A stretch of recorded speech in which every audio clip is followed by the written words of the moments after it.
SCP-008. The molecular death. Death is usually a destination, a final point, a quiet end, but with SCP-008, death is merely the transition. It does not arrive as an ending, it arrives as a replacement. Known to the public, if it were ever revealed as a zombie plague, SCP-008 is something far more precise and far more disturbing. The Foundation classifies it as a complex prion, not a virus, not a bacterium, not even something truly alive. A prion is a misfolded protein, something fundamentally wrong at the molecular level. And SCP-008 takes that concept and perfects it. It spreads with absolute efficiency. It rewrites biological systems with mechanical certainty. It is 100% infectious. It is 100% lethal. There is no immunity, no resistance, no survival. It does not mutate randomly. It does not adapt. It executes. When SCP-008 enters the body, it does not attack like a disease. It does not wage war against your immune system. Instead, it begins to overwrite you. Cell by cell, signal by signal, instruction by instruction. Your biology is not destroyed. It is rewritten into something else. Something that still walks, still moves, still functions, but is no longer you. And the most terrifying part? It doesn't need you alive. Exposure to SCP-008 begins a countdown. Not an estimate, not a possibility, a certainty. From the moment of infection, you have approximately 3 hours, no more, no less. Hour 1. It starts quietly, a mild fever, a sense of unease. Nausea builds in waves as your body begins to recognize something is wrong. Your immune system responds instantly. White blood cells mobilize, defenses activate. But it doesn't matter, because the pathogen isn't fighting your immune system. It is bypassing it entirely. Proteins begin to misfold in cascading chains. Healthy structures collapse into corrupted copies. Your body is not being attacked. It is being converted. By the end of the first hour, your temperature spikes. Your heart rate increases, you feel like you're dying. But biologically, you already are. Hour 2. This is where you begin to disappear. The infection reaches the brain. Neural pathways destabilize. Synaptic connections degrade. Memories begin to fragment. At first it's subtle, a forgotten word, a misplaced thought. Then it accelerates. Language begins to collapse. Recognition fails, faces become unfamiliar, voices lose meaning. The parts of you that define who you are, your experiences, your emotions, your identity, are being systematically erased. Motor functions begin to tremble, hands shake, muscles twitch unpredictably. You are still conscious, but you are no longer fully in control. Imagine feeling your own mind slipping and knowing there is nothing you can do to stop it. Hour 3. This is the end. Or at least, what should be the end. Brain activity drops rapidly. Organ systems begin to fail. Your body can no longer sustain itself. And then your heart stops. For approximately 10 seconds. You are clinically dead. No pulse. No respiration. No measurable brain activity. You are gone.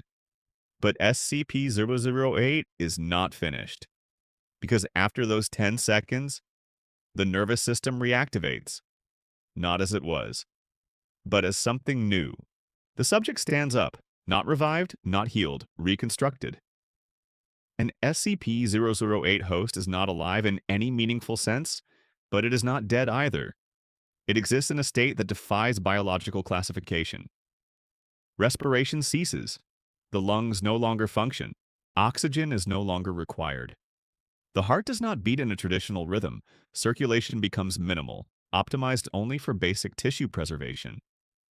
Metabolism slows to an extreme degree. A single intake of organic material, any organic material, can sustain the body for months. Efficiency replaces vitality. The brain, what remains of it, is no longer concerned with thought. Higher functions are gone. No memory, no personality, no emotion. But something else remains. Motor control, instinctual targeting, directed movement, and strength. Human muscles are naturally limited. Your brain restricts how much force your body can exert to prevent injury. These are known as safety limiters. SCP-008 removes them entirely. Oh 08. The result? A body capable of exerting near maximum mechanical force at all times. Bones fracture under stress, tendons tear, but the subject does not feel pain. And it does not stop. What remains is not a person. It is a biological machine, a system stripped of inefficiency, a predator, without hesitation, without fear, without mercy, and most disturbingly, without purpose. Because SCP-008 does not think, it does not plan, it simply spreads. SCP-008 is not uncontrolled, it is contained. Barely. Within Foundation records, one location stands above all others in importance. Site G, a facility built not for study, but for prevention. Buried deep beneath layers of reinforced earth and steel, Site G houses one of the few known samples of SCP-008. Its containment is absolute, or at least, it must be. The sample is stored within a specialized containment vat. The environment is engineered to be hostile to all forms of transmission. Pressure is reduced to near vacuum conditions. Airflow is non-existent. There is nothing for the pathogen to travel through, nothing for it to infect. Multiple redundant seals ensure isolation, each one independently monitored, each one designed to fail safely. Because failure is expected, and failure has a protocol. If even a single seal is compromised, if pressure levels shift beyond acceptable thresholds, the response is immediate. There is no alarm phase, no evacuation window. The chamber is instantly flooded with high-temperature incinerant. Temperatures rise to levels that destroy all organic structures.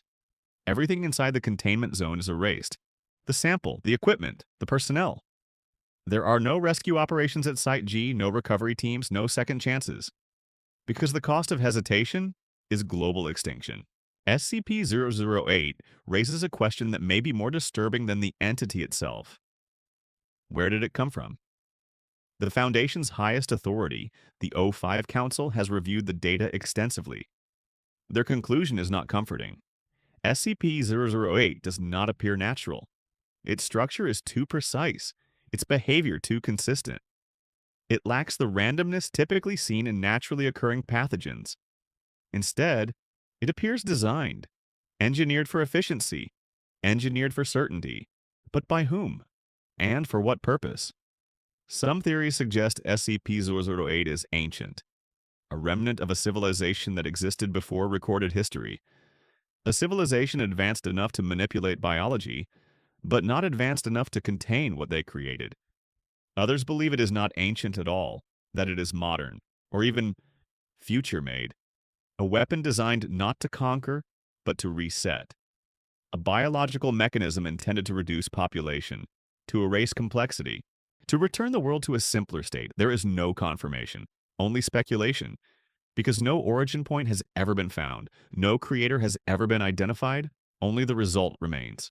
We live in a world built on fragile systems, glass structures held together by precision and trust. We assume stability, we assume safety, we assume control. But beneath that assumption are things like SCP-008, contained, hidden, waiting. The Foundation exists to ensure those things remain unseen, to prevent cracks from forming, to stop them from spreading. But containment is not permanence. It is effort, constant, unending. And as long as SCP-008 exists, as long as even a single sample remains, the possibility of failure exists. A broken seal, a moment of human error, an accident. That is all it would take. Not war, not disaster, just one mistake. And the world as we know it would not end. It would be overwritten. Sleep well. The Foundation is watching.